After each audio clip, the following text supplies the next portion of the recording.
से एक अफसोसनाक वाक़या आपके सामने रखते हैं।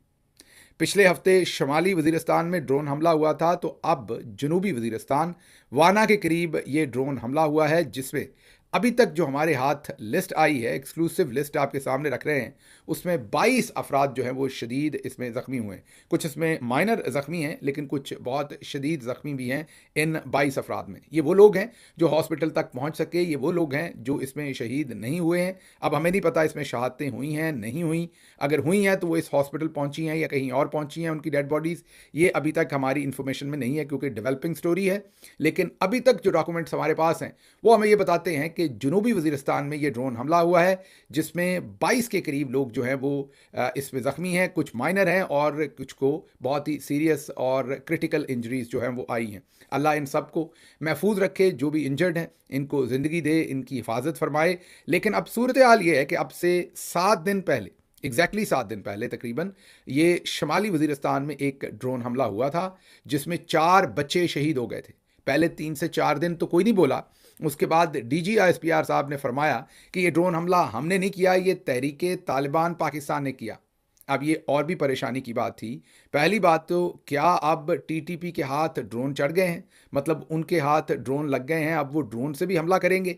अगर करेंगे तो ये तो बहुत ही ख़तरनाक बात है। फिर पता नहीं वो कहाँ कहाँ हमले करेंगे होंगे। वो तो कोई रियासत भी नहीं है, नॉन स्टेट एक्टर हैं, वो तो कुछ भी कर सकते हैं। तो ये सबसे पहले तो बहुत ही ख़तरनाक बात है अगर ऐसा ही हुआ है।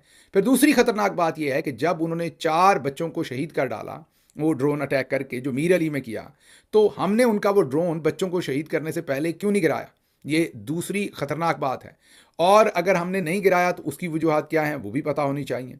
और तीसरी बात जो उससे भी खतरनाक हो सकती है कि अगर माजी की तरह, जैसे जब अमरीकी ड्रोन अटैक्स होते थे तो हम अपनी कौम के साथ गलत बयानी करते थे, इसी तरह अब भी कहीं गलत बयानी तो नहीं हो रही? क्या ये रियासती ड्रोन हमले तो नहीं कर रही जिनको अब TTP के ऊपर डाला जा रहा है? ये कुछ कहा नहीं जा सकता। मैं रियासती इदारों को या किसी को नहीं कह रहा कि उन्होंने किए, लेकिन इसकी एक ट्रांसपेरेंट किस्म की पब्लिक नॉलेज इस पर होना चाहिए। ट्रांसपेरेंट तरीके से पब्लिक के सामने ये चीज़ रखनी चाहिए। अगर ये TTP ने किया, हम सबको पता है वो दहशतगर्द हैं, हम सब उनकी मजम्मत करते हैं, और फिर उनके ड्रोन्स को हमने क्यों नहीं गिराया, ये बहुत ही इंपॉर्टेंट सवाल है। 7 दिन तक तकरीबन धरना दिए रखा मीर अली के जो उसके अंदर विक्टिम्स थे या जो फैमिलीज़ थी जो उससे इफ़ेक्ट हुई, उन्होंने 7 दिन तक धरना दिए रखा। गालिबन कल ही वो धरना ख़त्म हुआ था, गारंटीज़ के बाद, हुकूमती गारंटीज़ के बाद, कि दोबारा शायद ऐसा कुछ नहीं होगा और इसकी इन्वेस्टिगेशन भी होगी। याद कीजिए कि हमने आपको खबर दी थी कि 2 लाशें बच्चों की गाड़ी में रख के, गाड़ी में एयर कंडीशन चला के 2 से 3 दिन उस धरने के अंदर वो लाशें भी मौजूद रहीं। 2 बच्चों को तो दफन कर दिया था, 2 बच्चों की लाशों को रखकर धरना दिया गया था। ये हमने आपके सामने खबर रखी थी।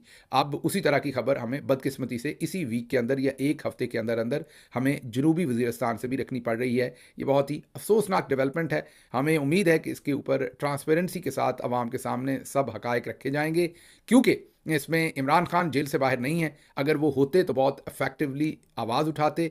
दूसरी बात, ये हमले तकरीबन खैबर पख्तूनख्वा की ही सरहद के अंदर हो रहे हैं, मतलब कि उसी की टेरिटरी में हो रहे हैं। वहाँ पर अवाम ने 2/3 से ज़्यादा अक्सरियत पाकिस्तान तहरीक इंसाफ को दी है, और वहाँ पर अगर कोई जुल्म हो रहा है तो उसकी जवाबदेह भी तहरीक इंसाफ और उसकी हुकूमत है।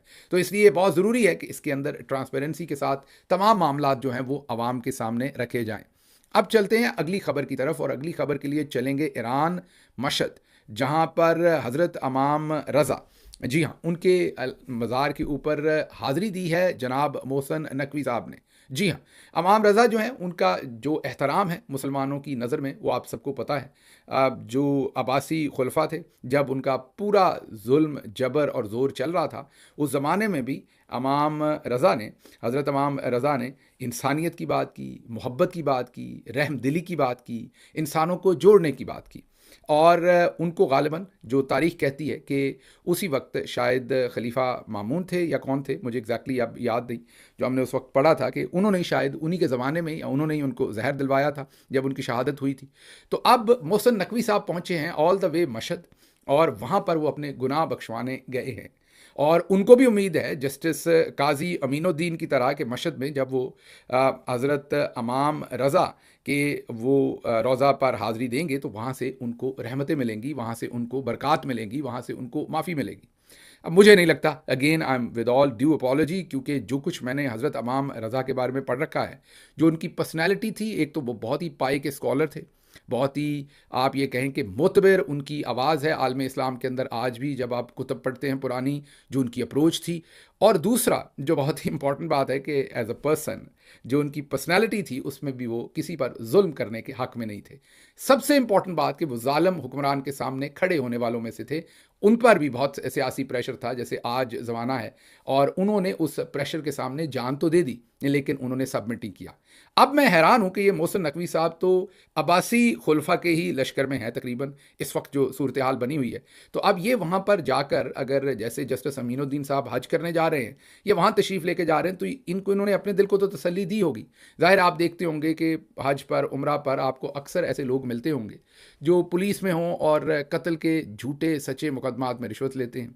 आपने बहुत सारे ब्यूरोक्रेट्स, फौजी, सियासतदान, हर तरह के लोग देखे होंगे जिन्होंने हर तरह की करप्शन कर रखी होगी। बिजनेसमैन, मैं एक दो बिजनेसमैनों को जानता हूं जो बहुत ही खतरनाक लोगों के फ्रंटमैन हैं। उन्होंने ज़िंदगी में कोई बुरा काम जिसमें बिजनेस इन्वेस्टमेंट ना की हो, उसको वो मैं नहीं जानता कम अज़ कम कि कोई ऐसी चीज़ हो जिसको उन्होंने छोड़ा हो। हर चीज़ निकल जाते हैं वो, लेकिन वो तकरीबन हर हफ्ते मदीने में होते हैं। जी, मैं एक शख्सियत को जानता हूं जो तकरीबन हर हफ्ते मदीने में होती है और वहाँ से वो पूरी दुनिया को बताते हैं कि यहाँ सरकार ने मुझे बुलाया है। मुझे नहीं लगता कि सरकार ऐसे लोगों के करीब भी आना चाहते होंगे या उनको बुलाना भी चाहते होंगे। ज़ाहिर है कुछ लोगों की पेशियाँ होती हैं, कुछ लोगों की हाज़िरियाँ होती हैं, और कुछ लोगों को इसलिए बुलाया जाता होगा कि जब क़यामत के दिन उनका हिसाब होगा तो उनको फिर ये भी बताया जाएगा कि आप इस कदर बेशर्म थे कि आप वहाँ आए भी, और आपको वहाँ आने के बाद पता भी था कि इन जगहों पर, इन दरवाज़ों पर आने के बाद आपको इंसानियत के लिए हर तरह से एक फितना नहीं बल्कि इंसानियत के लिए आपने हर तरह से मरहम बनना था, लेकिन आप इंसानियत के लिए मरहम बनने के लिए अजाब बन गए। मुझे नहीं पता मोहसिन नकवी साहब कैसे सोते हैं जो जुल्म उन्होंने पंजाब में किया। अब मेरे ख्याल में तो हज़रत इमाम रज़ा के करीब ज़िले शाह होगा। मेरे ख्याल में ज़िले शाह जन्नत में ज़रूर उसने हाज़िरी दी होगी हज़रत इमाम रज़ा के पास, और जिस तरह की तबीयत थी ज़िले शाह की, हज़रत इमाम रज़ा उसी को ज़्यादा प्यार करेंगे मोहसिन नकवी साहब की निस्बत, क्योंकि जो मोहसिन नकवी साहब का किरदार रहा है पंजाब के अंदर, जो कुछ उन्होंने कर डाला है, उसके बाद ये इस रोज़े पर हाज़िरी दें, ये मेरे ख्याल में, अब मैं क्या कहूँ, इस पर मजहबी मामला है, ज़्यादा नहीं बोलता, लेकिन एक इन्हें शर्म नहीं आती और ये ना कभी शर्म करेंगे। अपने दिल को तसल्लियाँ देते हैं, सब बुराइयाँ करने के बाद, सब जुल्म करने के बाद इनको लगता है कि ये जो इनके अंदर का गिल्ट है ना, उसको मिटाने के लिए ऐसे दरवाज़ों पर जाते हैं और ऐसी मुतबर और पाक शख्सियात के पास जाते हैं, और इन्हें लगता है कि वहाँ से हमने जो जुल्म किया है, जैसे मैंने आपको कहा कि ज़िले शाह की अगर आप मेडिकल रिपोर्ट पढ़ लें जो, और उसका डेथ सर्टिफिकेट पढ़ लें, जिस तरह का जुल्म उसके ऊपर मोहसिन नकवी और उस वक्त की पुलिस के हाथों मोहसिन नकवी ने और ऊपर जो जनरल साहब बैठे थे उन्होंने करवाया है, वो आप खुदा की पनाह मांगे। तो इसलिए मैं दोबारा दोनों दोस्तों को मशवरा दूंगा, जस्टिस अमीनुद्दीन साहब को भी और मोहसिन नकवी साहब को भी, कि आप भी किसी गरीब आदमी को पैसे दे के वहाँ भेज दें। ये अपने आप को धोखा मत दें। हज़रत इमाम रज़ा, आपकी जो आपने कारनामे अंजाम दिए हैं उसके साथ वो कभी खड़े नहीं हो सकते, ये हमारा ईमान है। जो कुछ हम जानते हैं, जितना हमने किताबों में पढ़ा है, वो तो इसके सब अपोजिट, जो आपका कंडक्ट है उसके अपोजिट उनकी तमाम की तमाम टीचिंग है। जो कुछ आपने किया है, आपका दूर दूर से इस सारी चीज़ के साथ कोई लेना देना बनता नहीं है। अब चलते हैं अगली खबर की तरफ। अगली खबर, आमिर अल महदी मंसूर अल कदाफ़ी, ये नाम है पूरा। आपको पता है कि मिडिल ईस्ट में नाम ज़रा लंबे हैं, तो ये जो आमिर साहब हैं, इनका लास्ट नाम अल कदाफ़ी है, कज़ाफ़ी जैसे हम बोल देते हैं, और ये हज पर जाना चाहते थे और लिबिया से जाना चाहते थे। सबा एयरपोर्ट पर ये पहुँचे 25 मई की रात को या सुबह को, जब वहाँ से इन्होंने दोपहर को, नून वक्त था वहाँ का, 12 बजे थे शायद दोपहर के, फ़्लाइट थी हज के लिए इनकी, जिसके लिए ये पहुँचे। लास्ट नेम इनका कदाफ़ी था, तो जिसकी वजह से सिक्योरिटी क्लियरेंस नहीं मिली। उन्हें लगा कहीं कर्नल कदाफ़ी के ख़ानदान से ना हो या और कोई वजूहात, इन्हें बहरहाल उन्होंने क्लियरेंस नहीं दी हज पर जाने की सिक्योरिटी ने, और कहा कि आप बैठें, आपकी सिक्योरिटी मज़ीद चेक करनी पड़ेगी। ज़ाहिर है कोई ईमेल की होगी, कोई और चीज़ें की होंगी सऊदी अरेबिया दूसरी जगहों पर, और इन्हें एयरपोर्ट पर बिठा लिया गया। जो जहाज़ था वो पूरा हुआ, बोर्ड हुआ, और उसके बाद वो फ्लाई कर गया।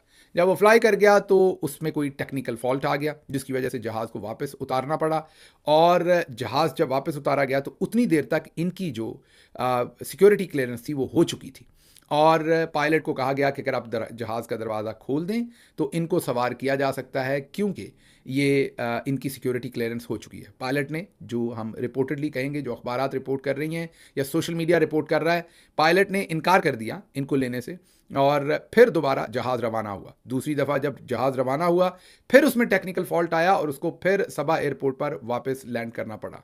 इस बार उन्होंने दरवाज़ा खोला और आमिर को साथ लिया, तो मतलब तीसरी दफ़ा जब वहाँ से फ़्लाइट उड़ी सबा एयरपोर्ट से, तो उसमें आमिर जो थे वो बैठ चुके थे और वो हज के लिए, हज की सआदत उनको हासिल हो रही है। इस पर उन्होंने एक वीडियो बनाई कि मुझे क्योंकि वहाँ से अल्लाह की ज़ात ने बुलाया हुआ था और मेरा ये जो जहाज़ का टेक्निकल प्रॉब्लम था उसने मुझे सेव किया और जहाज़ को बार बार वापस आना पड़ा। ये काफ़ी वायरल हुई है स्टोरी। लोग कह रहे हैं कि देखिए, जब किसी ने जाना होता है तो हर सूरत उसको लेके जाया जाता है, लेकिन अब आपने इसको किसी सूरत भी मोहसिन नकवी साहब के साथ कंफ्यूज नहीं कर लेना, क्योंकि ऐसे तो जितने भी जाबर हुक्मरान हैं वो भी मक्का तशरीफ़ लेकर जाते रहे हैं और उम्रा और हज करते रहे हैं और उससे पहले और बाद में मासूमों को कत्ल करते रहे हैं। मैंने आपको बताया कि उनकी पेशियाँ पड़ती हैं, उनको अल्लाह मियाँ पेशी के लिए बुलाते हैं कि काश इनको यहाँ आकर ही कुछ हया आ जाए, कुछ ख्याल आ जाए, या अल्लाह के घर से अल्लाह का जो आप ये कहें अजाब है उससे इन्हें करीब आके, घर के करीब आकर देखकर इन्हें समझ आए कि अल्लाह का अजाब आ सकता है। अल्लाह जो है वो दोनों जहानों का मालिक है और उसकी वजह से ये अपनी ये हरकतें छोड़ दें। लेकिन इनको आपने, जो बेचारा आमिर है या दूसरे आम लोग हैं, उनकी दास्तानों के साथ आपने इन्हें मिक्स नहीं करना। तो मशहद में है, अगर कोई और पाकिस्तानी मशहद में है तो ज़रूर, मैं दोबारा कह रहा हूँ कि गाली गलोच मत करें किसी को भी, वो बेहतर नहीं है। जब आप गाली गलोच करते हैं तो आप लूज़ कर देते हैं आपका जो इम्पैक्ट होता है, आपकी बात के अंदर जो वज़न होता है। आप लेकिन सख्त तनकीद करें, कानून के अंदर रहते हुए, एहतराम के अंदर रहते हुए, इनको बताएं ज़रूर। अगर आप इन्हें रोज़ाए हज़रत इमाम रज़ा पर देखें तो इन्हें बताएं कि आप यहाँ से बिलोंग नहीं करते, मीन जो आपके ख़यालात हैं वो यहाँ से बिलोंग नहीं करते। अच्छा जी, अगली खबर आपके सामने रखते हैं। अगली खबर लाहौर हाई कोर्ट से है। इमरान खान की केसेस सुनने वाला जो बेंच है, इसमें जस्टिस शहबाज रिजवी और जस्टिस रफ़ीक अमजद और जस्टिस सरदार तारिक सलीम। जस्टिस तारिक सलीम बहुत ही उम्दा जज हैं लाहौर हाई कोर्ट में, बहुत ही बेहतरीन फ़ैसले देते हैं सियासी माहौल और दबाव से हट के, और उसको दबाव ना लेते। यही हाल जस्टिस रफ़ीक अमजद साहब का है और अब इस तबादले से लगता है कि जस्टिस शहबाज रिजवी साहब भी शायद इन्हीं जजों की कतार में खड़े हैं। इमरान खान साहब के केसेस सुन रहे थे, इनको अब मुल्तान बेंच में ट्रांसफ़र कर दिया गया है ताकि इमरान खान साहब के केसेस ना सुने जा सके। जिन लोगों को नहीं पता उनको बता दूं कि लाहौर हाई कोर्ट जो पंजाब की हाई कोर्ट है उसके मुतअद्दिद बेंचेस हैं। एक बेंच बहावलपुर का है, एक बेंच मुल्तान का है, एक बेंच रावलपिंडी का है। और जब आप उस बेंच में, फॉर एग्जांपल बहावलपुर बेंच में सिर्फ वही केसेस सुने जाएंगे जो उस टेरिटरी से होंगे, मुल्तान बेंच में उस टेरिटरी से, लाहौर का फिर सेंट्रल पंजाब सारा, और नॉर्थ पंजाब जो है वो रावलपिंडी में सुने जाते हैं वो केसेस। तो अब इनको मुल्तान बेंच में ट्रांसफ़र कर दिया गया है। मकसद सिर्फ यही है कि इमरान खान साहब के केसेस, ये जो इंडिपेंडेंट जजेस हैं, ये ना सुने और वहाँ पर फिर कुछ ऐसे जजेस को बैठाया जाएगा जो वही फैसले देंगे जो चौधरी साहब चाहेंगे। अगली खबर की तरफ चलते हैं। अगली खबर हबीब अकरम साहब का तज्जिया है, जिससे मैं किसी हद तक मुत्तफ़िक हूँ। और उन्होंने ये कहा है कि इमरान खान की हुकूमत के एक साबिक़ हुकूमती रहनुमा ने उन्हें बताया कि इमरान खान ने हुकूमत में बेईमानी नहीं करने दी और अब उन पर मुतअद्दिद मुकदमात हैं। वकला की फ़ीस और कचहरियों के अखराजात ने उनकी खुशहाली को तंग दामनी में बदल दिया है। ये बात बिल्कुल दुरुस्त है, क्योंकि मुझे एक बड़ा इंटरेस्टिंग वाक़या याद आ रहा है कि जब मेरे केसेस होते थे तो मुझे लाहौर से इस्लामाबाद जाना पड़ता था और हफ्ते में 2-2 तारीखें डाल दी जाती थी और हर तारीख पे लाखों रुपए खर्च आते थे। वो किसी टाइम बाद में डिटेल बताऊंगा। 2 से 3 गाड़ियों में आप जाएं तो आजकल जो पाकिस्तान में लोग रहते हैं वो आपको बता सकते हैं कि पेट्रोल का क्या अखराजात हैं और दूसरे अखराजात क्या हैं। फिर अगर आपने किसी मुतबर वकला को साथ लेके जाना है वो एक्सपेंसेस और हैं, और अगर रात वहाँ रुकना पड़ गया तो वो एक्सपेंसेस और हैं। तो लाखों रुपये उस पर एक पेशी पर खर्च आता था। तो एक हफ्ते में 2 पेशियाँ डाल दी जज साहब ने। तो मैंने उन्हें मुस्कुरा के ही कहा था, लेकिन जज साहब सिपरा साहब थे, उन्हें मैंने कहा कि इस बार की माफ़ी दें, अगली बार आए तो करप्शन ज़रूर करेंगे, क्योंकि इस बार करप्शन नहीं की थी। ये बिल्कुल जहन में नहीं सोचा था कि हम पर इस तरह के केसेस बनेंगे और उन केसेस को फिर हमें भुगतना पड़ेगा और लाखों करोड़ों रुपया जो है वो उनमें पानी की तरह बह जाएगा। तो इसलिए पाकिस्तान में अमूमी तौर पर आप कहते हैं कि तमाम सियासतदानों से आप मायूस होते हैं। ये किस तरह के निकलते हैं, आप इन्हें सोचते हैं कि ये तो बड़े ज़बरदस्त थे। किसी की आपको तकरीर बहुत अच्छी लगती है, आपको लगता है देखें कितनी खूबसूरत तकरीर करता है, कितनी खूबसूरत बातें करता है। मसलन आप मुझे सुनते हैं, आप कहते हैं क्या अखलाकियात की बातें करते हैं गिल साहब, कितनी मज़े की बातें करते हैं, अच्छे इंसान होंगे भले। वाले, बाद में जब आप उनके चेहरे देखते हैं तो आपको मायूसी होती है। उसकी वजह वो सिस्टम है जो चौधरी साहब ने बना रखा है। 77 साल में चौधरी साहब ने ऐसा सिस्टम बनाया कि इस वक्त जो नून लीग के लोग हैं, भले वो इस वक्त फॉर एग्जाम्पल मिसाल ले लीजिए राणा सनाउल्लाह या कोई भी, वो इस वक्त इक़्तिदार में, लेकिन उन्हें पता है कि 4-5 साल के बाद उन्हें फिर केसेस भुगतने पड़ने। उन्हें पता है आज फील्ड मार्शल आसिम मुनीर हैं, तो जो अगला आया उसने इनको, जैसे हाफिज जी ने तुन के रखा हुआ है, उसने इनको हो सकता है तुन के रख दे। तो इन हालात में वो अभी से करप्शन कर रहे होंगे। मैं कोई राणा साहब की अकेले की बात नहीं कर रहा, मैं बाकी सब की, अभी से माल बना रहे होंगे ताकि हमने वो केसेस भुगतने हैं। अब जो मिडिल क्लास से लोग आते हैं वो क्योंकि इस चीज़ के लिए ना ट्रेंड है, और करप्शन आपके अंदर होती है, अगर आपके अंदर ये सहूलत नहीं है, कई दफ़ा होता है ना आपके नंबर पर ये सहूलत मैसर नहीं है। ऐसे एक दफ़ा खान साहब के साथ हम बैठे थे, लाइटर मोमेंट में थे, मैंने कहा खान साहब आप पाकिस्तान से हैं, सारे ही सियासतदान किसी ना किसी तरह की मेजॉरिटी करप्शन करते हैं, हम दोनों थे, अकेले थे जहाज़ में। मैंने कहा अल्लाह ने आपके अंदर ये फैसिलिटी नहीं डाली हुई, अगर होती तो मेरा ख्याल आप भी कर गुजरते, क्योंकि आप भी पाकिस्तानी सियासत में हैं। और वो भी आगे से मुस्कुरा दिए, और मैं इसी नतीजे पर पहुँचा हूँ कि ये आपके अंदर होती है सहूलत या नहीं होती। जब आपके अंदर सहूलत होती है तो फिर आपको करनी आती है, अगर सहूलत नहीं तो फिर आप उस सारे सिस्टम के अंदर करप्शन कर नहीं सकते। और स्पेशली जो लोग ज़रा कड़क ज़ुबान इस्तेमाल करते हैं उनके लिए करप्शन करना मुश्किल होती है। आपको जो बहुत ही दीदा ज़ेब ज़ुबान इस्तेमाल करने वाले लोग हैं उनसे ज़रा थोड़ा सा बचा कीजिए, क्योंकि उनके मामला जो हैं वो हुकूमतों के अंदर ज़्यादा गहरे होते हैं। तो हबीब अकरम का ये तज्ज़िया कि ज़्यादातर लोग जो हैं वो बदहाली का शिकार हैं फाइनेंशली, जिन्होंने करप्शन नहीं की, ये बिल्कुल दुरुस्त है। और मुझे जो सबसे बड़ा खतरा है, फिक्र है कि ऐसे तमाम लोग जिनकी तबाही निकाल दी है, अगर वो फिर दोबारा उनको चांस मिले तो वो कम से कम बेचारे, उनमें से सबकी बात नहीं कर रहा, लेकिन कई कोशिश करेंगे कि जो हमारा नुकसान हुआ उसको तो पूरा करें। तो इससे आप समझिए कि ये जिस हमें साइकिल में डाल दिया है चौधरी निज़ामुद्दीन ने, और 77 साल से डाला हुआ है, इसमें लोगों को पता है कि ये टेम्परेरी है, उसके बाद हम पर केसेस बनने हैं, हमें लाखों रुपया केसेस के लिए बल्कि करोड़ों रुपया चाहिए। अगर हमने जलावतनी काटनी है तो उसमें करोड़ों रुपया, अरबों रुपया चाहिए। तो लोग पहले से ही उन तमाम चीज़ों का एहतमाम करते हैं और करप्शन करके वो माल बनाते हैं। तो जब rule of law, martial law और ऐसी तमाम चीज़ें आती हैं, डिक्टेटर आते हैं और तोड़ फोड़ करते हैं, तो उसके नतीजे में फिर जो तखरीब का काम होता है वो बहुत ही ख़तरनाक होता है। और पार्टीज़ को भी बदकिस्मती से ऐसे लोग पार्टीज़ के रैंक एंड फाइल में चले जाते हैं, वो जो ज़्यादा करप्ट होते हैं, क्योंकि कई दफ़ा वो ज़्यादा रेजिलियंस का मुजाहरा करते हैं, क्योंकि उनका स्टेक पे ज़्यादा होता है। वो मुश्किल वक्त में भी पार्टियों के साथ, सबकी बात नहीं कर रहा, मैं कह रहा हूँ कई दफ़ा वो खड़े रह जाते हैं, और पार्टियों के पास फिर एंड अप जब वो होता है सारा सिस्टम, तो पार्टियों के पास ये ऑप्शन नहीं होता कि जिन लोगों ने कुर्बानी दी हो उन्हें पीछे किया जा सके।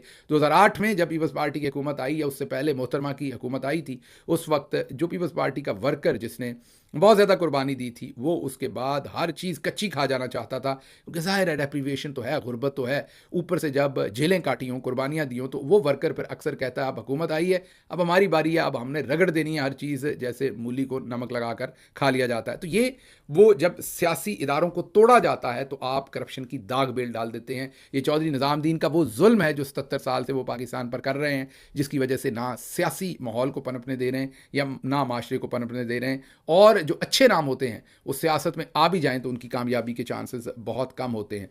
आगे चलते हैं, आगे अलामा मौलाना राग़िब नईमी, उन्होंने कहा है कि जनरल आसिम मुनीर को फील्ड मार्शल बनाना उनकी खिदमात का एतराफ़ है, और इसहाक डार, DG ISPR और अता तारड़ ने सफारती और मीडिया अमूर बहुत खूबी के साथ संभाले। आप ज़रा गौर कीजिएगा कि राग़िब नईमी साहब के मेरे ख़ानदान में कोई जो पार्लियामेंट की सीट भी किसी को मिली हुई है, तो राग़िब नईमी साहब को बिल्कुल किसी ने ये मजहबी मामला नहीं पूछा होगा कि फील्ड मार्शल साहब का फील्ड मार्शल बनना अच्छी बात है कि नहीं, किस किस ने कौन से जो है वो परफॉर्मेंस दी। लेकिन ज़ाहिर है पॉलिश सिर्फ शहबाज शरीफ नहीं मारते, हस्बे तौफीक हमारे उलमा कराम भी मारते हैं, और सिर्फ फ़ायदा होना चाहिए, हर एक की यहाँ कीमत है, सिर्फ फ़ायदा होना चाहिए। तो हमारे वो दोस्त जो हैं वो दबा कर ये काम करते हैं, हालांकि बड़ा मोतबर नाम है राग़िब नईमी साहब का, लेकिन वो कहते हैं कि हम पीछे क्यों रह जाएं इस सारे मामले में। चलने से पहले लिवरपूल, जी हाँ, बरतानिया लिवरपूल से खबर आपके सामने रख दें कि वहाँ पर जो लिवरपूल का क्रिकेट क्लब है, फुटबॉल क्लब, उसकी जीत के सिलसिले में वहाँ पर एक परेड हो रही थी, एक इज्तिमा था जिसमें लोग इकट्ठे हुए थे। वहाँ पर एक 53 साला ब्रिटिश सिटीज़न ने लोगों पर गाड़ी चढ़ा दी। बहुत ही ख़तरनाक किस्म की वो मनाजर हैं, हम आपको वीडियो तो नहीं दिखा सकते, कुछ तस्वीर दिखा सकते हैं शायद उसमें से, और बहुत सारे 65 से करीब लोग शदीद क्रिटिकली इंजर्ड हुए हैं उसमें। लेकिन अभी तक उसका वो शोर नहीं है, क्योंकि लग रहा है, मुझे शक है, मुझे लग रहा है कि कोई जो ड्राइवर है वो लग रहा है कि वो ब्रिटिश ही है। बहरहाल वॉशिंगटन पोस्ट कह रहा है कि वो वाइट ब्रिटिश है कोई, और ये उनका आपको हम स्क्रीनशॉट भी दिखा रहे हैं। तो इसीलिए मुझे लग रहा है कि खामोशी है। अभी भी आप चेक करें कि ड्राइवर कौन है, तो कोई वेयर अबाउट्स के बारे में सवाए इसके कि 53-ईयर-ओल्ड ब्रिटिश सिटीज़न है, इससे आगे कोई कुछ नहीं बता रहा। और वजह ही सिर्फ ये है, अगर कोई मुसलमान होता तो अभी तक टेररिज्म के, उसके ऊपर इस्लामोफोबिया के, उसके ऊपर चार्जेस लग चुके होने थे टेररिज्म के, जिसकी वजह से इस्लामोफोबिया को मज़ीद हवा मिलनी थी। अभी खामोशी है, इससे कम अज़ कम ये पता चलता है कि वो ड्राइवर जो है वो कोई और होगा, वो कम अज़ कम उस कम्युनिटी से नहीं है जिसके खिलाफ फ़ॉरेन चार्जेस लगा दिए जाते हैं। देखते हैं ये सारी डेवलपमेंट भी क्या होती है, किस तरफ जाती है, लेकिन फ़िलहाल इसके बारे में बिल्कुल सील्ड है सारी इन्फॉर्मेशन, कोई इन्फॉर्मेशन ज़्यादा नहीं दी जा रही, और इस सारे इवेंट को भी टेररिज्म के साथ फ़िलहाल तक नहीं जोड़ा गया। हालांकि ऐसे इवेंट्स को फौरी तौर पर टेररिज्म के साथ जोड़ दिया जाता है। इसके साथ ही मुझे दीजिए आप इजाज़त। अल्लाह आपका हामी और नासिर हो। पाकिस्तान जिंदाबाद।